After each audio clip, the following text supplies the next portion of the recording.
Xiaoman signifie littéralement que les grains des récoltes d'été sont pleins, mais ils n'ont pas encore mûri. Xiaoman est la période de croissance la plus rapide pour les végétaux et les animaux. Les températures sont en hausse, tout comme les précipitations.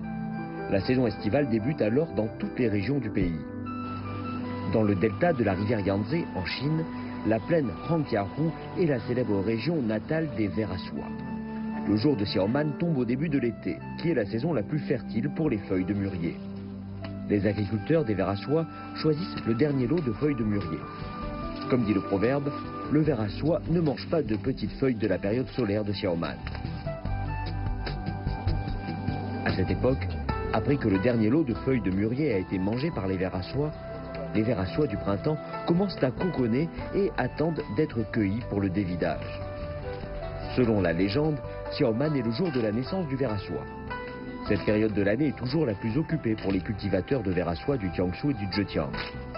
Pendant des millénaires, la culture du ver à soie a été le travail de ces gens qui ont établi une relation étroite avec la soie et les cocons de ver à soie. Xiaoman est le jour où nous recevons les cocons.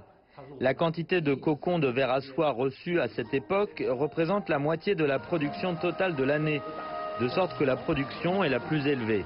Et le scorpion est le meilleur cocon que nous avons tout au long de l'année.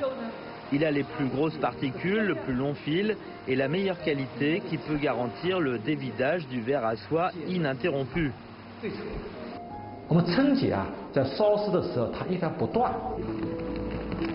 La Chine était dans les temps anciens connue sous le nom du royaume de la soie et fut le premier pays dans le monde à élever des vers à soie, à dévider la soie et à tisser de la soie. Dans le livre des chansons, le processus de tissage de la sériciculture a été consigné en détail. La dynastie Qing a également noté ceci. Xiaoman arrive, une femme de ver à soie fait cuire une caille, une machine de travail et une opération de jour et de nuit. On peut voir que dans les temps anciens, la nouvelle soie a fait son apparition sur le marché à la période solaire de Xiaoman. Les marchands de soie et les sériciculteurs étaient pleins d'attentes pour la récolte à venir.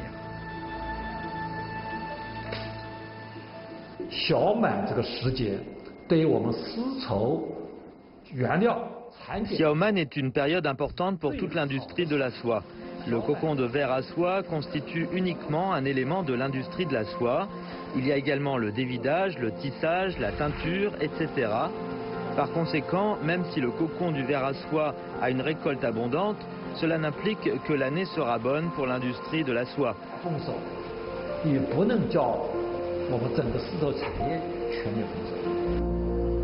La technologie chinoise du ver à soie a eu un impact majeur sur la technologie mondiale du textile et représente aujourd'hui la contribution de la Chine au monde contemporain.